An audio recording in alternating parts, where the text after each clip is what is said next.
Karnataka style super రెసిపీని చూపిచ్చేస్తాను చూడండి. సో, ఇక్కడొచ్చేసి ఫస్ట్ ఆల్రెడీ శనగపప్పుని వేయించుకున్నాము. తర్వాత ఉద్దిపప్పు, తర్వాత ధనియాలు, ఇక్కడ జీలకర్ర, కొన్ని మెంతులు, తర్వాతొచ్చేసి ఇక్కడ ఎండుమిర్చిని కొంచెం ఆయిలేసి వేయించేసుకోవాలనమాట. సో, ఈ రెసిపీ పేరు చెప్పలేదు కదా నేను. దీన్ని బిస్మిల్లాబాత్ అంటారనమాట. కర్ణాటకలో చాలా చాలా స్పెషల్.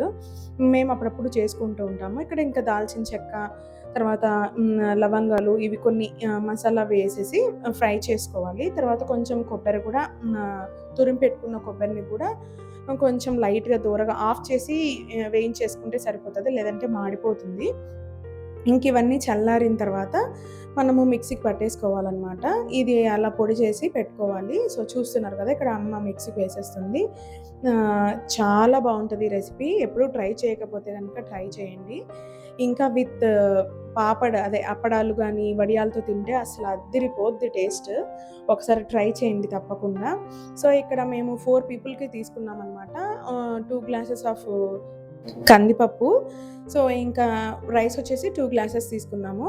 ఇక్కడ తర్వాత చింతపండు నానబెట్టి పెట్టుకోవాలి. ఈ చింతపండు మొత్తం అంతా స్క్వీజ్ చేసేసి ఇట్లా పొయ్యి మీద పెట్టేసేయాలనమాట చింతపండు రసాన్ని. ఈ చింతపండు రసం కొంచెం ఉడికేటప్పుడు కాస్త పసుపు వేయాలి. పసుపు వేసేసిన తర్వాత మళ్ళీ మనము ఆల్రెడీ పొడి చేసి పెట్టుకున్నాం కదా! మొత్తం మసాలా పౌడరు. ఆ పౌడర్‌ని కాస్త వాటర్‌లో కలిపేసి అందులో వేయాలి. డైరెక్ట్‌గా వేసామంటే ఉండలు కడుతుంది. సో, కొంచెం ఇలా వాటర్‌లో కలిపేసామంటే ఉండలు లేకోకుండా కలిపి అందులో వేసుకుంటే బావుంటుందనమాట. ఇది బాగా ఉడకాలి. ఉడికేటప్పుడు మంచి స్మెల్ ఒస్తది. మంచి అరోమా చాలా బావుంటది. తర్వాతొచ్చేసి కరివేపాకు యాడ్ జేసుకోవాలనమాట. ఇంకా కరివేపాకు కూడా యాడ్ చేసిన తర్వాత ఇంకాసేపటి తర్వాత ఇంగువ కూడా చల్లుకోవాలి. సో, బాగా ఉడికించుకోవాలనమాట. చాలా సేపు ఒక 5 మినిట్స్ అలా ఉడికించుకోవాలి మంచిగా. ఒక మీడియం ఫ్లేమ్‌లో పెట్టుకొని. ఇంకా ఇక్కడ ఇంగువ కూడా చల్లుతున్నారు చూడండి. సో, ఇంగువ కూడా కీ ఇంగ్రీడియెంట్. ఇంగువ పడితేనే టేస్ట్ వంటలకి. సో, మా ఇంట్లో అయితే ఇంగువ లేనిదే ఏం చెయ్యమనమాట. ఖచ్చితంగా ఇంగువ పడాల్సిందే అన్ని వంటల్లో. సో, ఇక్కడ ఇంగువ వేసేసి ఇంకా కాసేపు మళ్ళీ ఉడికిచ్చిన తర్వాత ఆఫ్ చేసేసుకోవాలి. అది కాస్త చల్లార్చుకోవాలి. తర్వాత ఇక్కడ రైస్, వెజిటబుల్స్ మీరు ఏ వెజిటబుల్స్ అయినా వేసుకోవచ్చు. ఇక్కడ మేమైతే క్యారెట్, బీన్స్, ఆలు వేసాము. మీరు ఇంకా ఏ వెజిటబుల్స్ అయినా వేసుకోవచ్చు.